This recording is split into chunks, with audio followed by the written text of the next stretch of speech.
Assalamualaikum warahmatullahi wabarakatuh. Hai teman-teman, dimanapun Anda berada, saat ini Anda sedang menyaksikan kanal YouTube video pembelajaran dengan mata pelajaran Bahasa Indonesia. Materi yang akan dibahas adalah karya ilmiah. Buku yang digunakan adalah buku dari Kemdikbud tahun 2017, sedangkan peta konsep dalam materi karya ilmiah ada 4. Yang pertama adalah mengidentifikasi informasi, tujuan, dan esensi sebuah karya ilmiah, merancang informasi, tujuan, dan esensi yang harus disajikan dalam karya ilmiah, menganalisis sistematika dan kebahasaan karya ilmiah, dan yang terakhir, mengonstruksi sebuah karya ilmiah dengan memperhatikan isi, sistematika, dan kebahasaan. Baik teman-teman, untuk itu mari kita bahas satu persatu, tentu dengan memulai dari beberapa hari ini atau belakangan ini. Topik yang dibahas merupakan karya yang berkategori ilmiah. Teman-teman masih ingat bahwa materi proposal pada pertemuan sebelumnya ini merupakan salah satu karya ilmiah dengan esensi perencanaan. Nah, kemudian tahap realisasi dari proposal, khususnya penelitian, ini adalah seperti skripsi, tesis, dan disertasi. Selain itu, makalah dan artikel juga masuk dalam jenis karya ilmiah. Nah, berarti teman-teman pasti pernah ya membuat sebuah karya ilmiah, baik itu makalah maupun artikel atau proposal. Kalau skripsi, tesis, disertasi ada di level perguruan tinggi, bukan? Kemudian, apa itu karya ilmiah? Simak penjelasannya sampai usai untuk menemukan informasi secara mendalam. Kita masuk ke submateri yang pertama, yaitu mengidentifikasi informasi, tujuan, dan esensi sebuah karya ilmiah. Ada 2 topik yang akan kita bahas. Yang pertama adalah mengidentifikasi struktur karya ilmiah yang dibaca. Teman-teman, pada dasarnya, karya ilmiah ini mempunyai beberapa bentuk penyajian. Nah, tiap bentuk itu pasti mempunyai struktur sendiri atau berbeda-beda. Mengidentifikasi struktur ini harus terlebih dahulu memahami bentuk penyajian dari karya ilmiah. Baik, kita masuk ke bentuk karya ilmiah. Yang pertama adalah berbentuk populer. Ya, karya ilmiah berbentuk populer ini biasa ditemukan di media massa. Ciri-cirinya adalah mana suka, baik itu dari bentuk buku, pewarnaan dari font atau hurufnya, pemilihan fontnya atau hurufnya, kemudian juga bentuk bukunya. Ini tidak seperti karya ilmiah pada umumnya seperti proposal atau skripsi ya atau artikel. Nah, ini di media massa atau berbentuk populer ini lebih akrab ya, baik itu untuk dilihat maupun didengarkan atau dibaca. Kemudian juga ringkas, ragam bahasanya santai. Karya ilmiah bentuk populer ini dapat dituangkan dalam bentuk media koran dan majalah.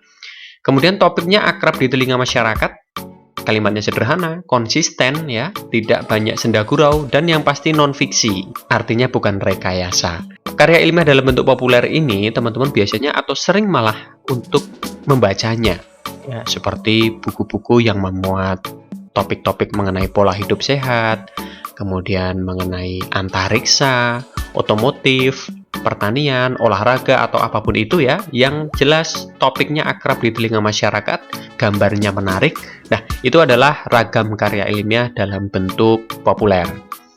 Kemudian ada pula karya ilmiah yang berbentuk semi-formal. Nah, ini dapat ditemukan pada karya ilmiah berjenis laporan atau makalah, karena di dalamnya ada halaman judul, kata pengantar, daftar isi, pendahuluan, pembahasan, simpulan, dan daftar pustaka. Sedangkan ada bentuk karya ilmiah formal.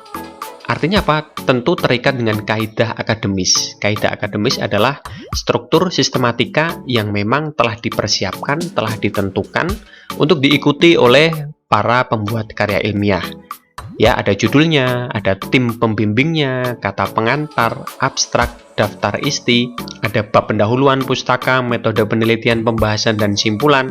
Kemudian ada daftar pustaka, lampiran, dan riwayat hidup penulis. Baik, kita akan beralih ke bagian-bagian penting dalam karya ilmiah. Dalam hal ini kita fokuskan pada semi-formal dan formal. Yang pertama adalah judul. Ya, seperti pada contoh ya, teman-teman bisa lihat dan pahami. Aktivitas pergaulan dan prestasi belajar siswa. Menggunakan studi deskriptif tentang kecerdasan emosi dan intelektual. Nah, dari judul itu, teman-teman juga dapat mengetahui bahwa masalah yang diteliti apa, ruang lingkup penelitiannya bagaimana, tujuan penelitiannya apa saja, subjek penelitiannya apa, dan metode penelitiannya menggunakan apa. Nah, artinya apa? Judul ini sudah memenuhi kaidah syaratnya, yaitu satu frasa jelas dan lengkap, antar variabel berhubungan, konsistensi ruang lingkup, tujuan, subjek, dan metode, konsisten menggunakan kapital semua ya, kemudian kapital di awal kata, ini juga digunakan, kecuali konjungsi menggunakan huruf kecil, ya seperti dan, nah ini menggunakan huruf kecil, kemudian juga tidak diakhiri tanda baca. Kemudian kita masuk ke bagian penting yang lain. Setelah judul ada pendahuluan. Nah tentu teman-teman tidak asing lagi dengan pendahuluan ya, karena berisi latar belakang masalahnya, kemudian rumusan masalahnya, ya mengapa atau bagaimana, kemudian tujuannya, bisa diklasifikasikan menjadi umum dan khusus, kemudian manfaat. Kerangka teori juga ada beberapa hal. Yang pertama, teori umum. Betul, teori memang harus berasal dari teori yang paling besar dulu atau grand theory. Kemudian barulah mengerucut ke teori yang lebih spesifik. Nah, teori tersebut harus relevan dengan topik yang dibahas. Kemudian diakhiri pengajuan hipotesis. Ya, artinya pada bagian kerangka teori di akhir harus menampilkan pengajuan hipotesis. Artinya apa? Pada bagian tersebut memang belum ditemukan hasil yang pasti. Artinya menggunakan teori tersebut, itu hipotesisnya bagaimana? Atau dugaan sementaranya bagaimana? Kemudian yang nomor 4 ada metodologi penelitian. Nah, ini lebih ke prosedur dan cara. Ya, mulai dari persiapan, penentuan sumber data, pengolahan, dan pelaporan. Nah, teman-teman, metode penelitian ini biasanya meliputi 3 jenis yang sering digunakan, yaitu deskriptif, eksperimen, dan penelitian tindakan kelas. Berikutnya yang kelima, bagian pentingnya adalah pembahasan. Nah, teman-teman harus pahami juga bahwa dalam bagian pembahasan, ini penulis atau pembuat karya ilmiah ini harus memanfaatkan tabel, grafik, bahkan ya untuk apa? Untuk menunjukkan angka atau persen. Nah, ini akan lebih memudahkan daripada berbentuk deskriptif total ya, artinya mayoritas deskriptif itu tidak baik. Tentu harus diselingi dengan tabel, grafik, bahkan karena ini adalah perwakilan data yang akan lebih mudah secara visual untuk dipahami. Kemudian dari tabel, grafik, bahkan ini diperkuat dengan argumen. Ya, argumen untuk menjelaskan ya isi dari tabel, grafik, dan bahkan. Kemudian nomor 6 ada simpulan dan saran. Nah, ini berisi pemaknaan kembali dari perpaduan seluruh bab. Jadi kesimpulan dalam karya ilmiah ini merupakan pemaknaan ya dari perpaduan seluruh bab, baik itu bab 1, bab 2, bab 3. Kemudian memang dimaknai kembali. Nah, simpulan ini juga mengungkap dampak yang ditimbulkan pasca penelitian. Ya, artinya apa? Saat memberikan kesimpulan, maka akan ada efeknya, celahnya yang kira-kira bisa ditindaklanjuti di penelitian-penelitian selanjutnya, atau mungkin kekurangannya atau bahkan kelebihannya. Nah, ini sebagai khasanah ilmu dan penelitian, ya bisa ditindaklanjuti kembali. Kemudian ada pula daftar pustaka. Nah, ini merupakan kepustakaan yang digunakan untuk menunjang penelitian. Jadi buku-buku yang digunakan ini semuanya masuk di daftar pustaka. Nah, tapi ingat teman-teman, daftar pustaka ada syaratnya dalam penulisan. Yang pertama adalah nama penulis dibalik dengan pola 21 atau 312. Artinya, pola 21 berarti ada 2 suku nama. Ya, yang ditulis adalah suku kedua dulu, kemudian pertama. Kalau ada 3 suku nama, berarti ketiga dulu atau terakhir, baru 1 dan 2. Semuanya dipisahkan dengan tanda koma. Misalnya, Ahmad Zailani. Nah, ini ditulis menjadi Zailani Ahmad. Kemudian Pandu Sri Thoyib menjadi Thoyib Pandu Sri. Nah, ini merupakan format penulisan nama dengan 2 dan 3 suku nama. Kemudian diikuti tahun terbit, nama buku, kota penerbit, nama penerbit, dan dipisah dengan tanda titik. Nah, ini contohnya ya, Zailani Ahmad, namanya adalah Ahmad Zailani karena 2 suku nama maka dibalik. Kemudian titik untuk memisah tahunnya 2020, titik lagi, kemudian judul buku yang Ahmad Zailani tulis, yaitu Cara Menulis Karya Ilmiah. Kemudian Klaten Uhuy Press. Ya, artinya adalah Klaten ini kota terbitnya, Uhuy Press merupakan nama penerbitnya. Berikutnya ada tugas dan pembahasan ya, teman-teman. Teman-teman harus membaca salah satu karya ilmiah, artikel dalam jurnal, kemudian menganalisis bagian-bagiannya. Nah, ini bisa dikerjakan secara berkelompok. Di sini saya sudah memberikan satu contoh bahwa ada judul karya ilmiah, yaitu 30 tokoh sastra Indonesia paling berpengaruh, ya, karya Jamal D. Rahman. Ya, teman-teman bisa baca dan pahami ya, penulisnya adalah Aji Septiadi. Nah, ketika judul karya ilmiah saya temukan atau buku ini saya temukan, maka tinggal kita menanggapinya. Baik itu dari halaman judulnya, kata pengantar, daftar isi, abstrak, pendahuluan, pembahasannya. Jadi ada karya sastra, ada 33 tokoh sastranya ya, ini bagaimana tanggapannya, simpulannya juga bagaimana, dan daftar pustakanya apa saja. Nah, ini adalah contoh-contoh atau prosedur dalam menganalisa bagian-bagian dari karya ilmiah. Minimal ada 8 bagian karya ilmiah. Kemudian kita masuk ke topik kedua, yaitu menemukan informasi yang dapat dikembangkan menjadi karya ilmiah. Teman-teman, membuat karya ilmiah ini tidak serta-merta datang atau ada begitu saja. Diperlukan sikap kritis dalam memandang persoalan. Nah, jadi berpikir secara ilmiah ini juga merupakan langkah awal dalam mempersiapkan karya ilmiah. Lalu bagaimana cara menemukan informasi yang dapat dikembangkan? Ya, kita baca dari buku atau dari berbagai literatur. Setelah membaca, tentu teman-teman merupakan satu usaha untuk memperoleh masalah yang kemudian akan diteliti, dikaji, dan dipecahkan. Bisa juga berangkat dari realita kehidupan, baik itu dari lingkungan, sosial, kesehatan. Nah, jadi teman-teman memahami dan memperhatikan realita kehidupan. Teman-teman juga dapat menindaklanjuti tugas dari guru. Artinya, jika guru memberikan tugas membuat karya ilmiah, maka teman-teman bisa mengembangkannya menjadi bentuk makalah, artikel, atau proposal seperti pada bab ini. Berikutnya, melanjutkan penelitian. Nah, seperti yang sudah disinggung di awal, bahwa pada bagian simpulan terkadang ada efek dan celah untuk dapat ditindaklanjuti, untuk menindaklanjuti penelitiannya. Kemudian yang terakhir tentu realisasi. Ya, jadi dari berbagai sumber atau ide ya ini ditemukan, maka tinggal realisasinya, yaitu dikembangkan menjadi karya ilmiah yang sistematis, logis, objektif, faktual, pembahasan yang rasional, dan kelengkapan data penunjang. Nah, ini seperti contoh di sini, peneliti Kosasih ya. Objeknya adalah sastra Melayu klasik, fokusnya struktur moral dan karakteristik. Artinya adalah peneliti yang bernama Kosasih ini akan meneliti, objeknya adalah sastra Melayu klasik ya. Jadi ini yang akan diteliti, kemudian fokusnya pada apa? Struktur moral dan karakteristik. Ya, dimulai dari pendahuluan, ada latar belakang, kerangka teori, tujuan penelitian, ya, kajian pustakanya juga ada. Nah, pengertian sastra ini dimulai dari teori yang paling besar dulu ya. Nah, seperti inilah ya bentuk karya ilmiah. Ya, tentu ini belum lengkap karena di sini ada penanda titik-titik ya. Artinya memang masih banyak yang ditampilkan. Cuman dalam contoh ini hanya bagian inti saja atau bagian awal saja. Nah, teman-teman dapat membaca dan memahami untuk mendapatkan gambaran awal bagaimana bentuk karya ilmiah. Kita masuk ke submateri yang B, yaitu merancang informasi, tujuan, dan esensi yang harus disajikan dalam karya ilmiah.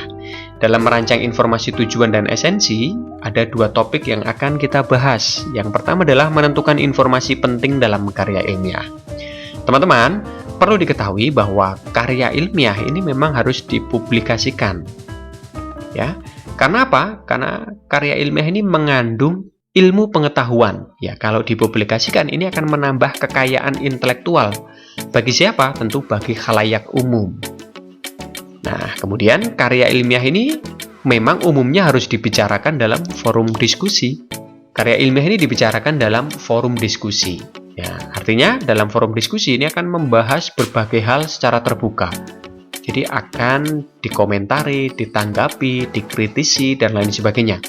Kemudian hasil diskusi itu nanti akan berkontribusi untuk menambah informasi baru. Kembali lagi ke publikasi karya ilmiah, jadi setelah dipublikasikan dengan melewati beberapa tahapan, maka akan ada sumbang-sih baru. Nah, ini adalah kontribusi wawasan.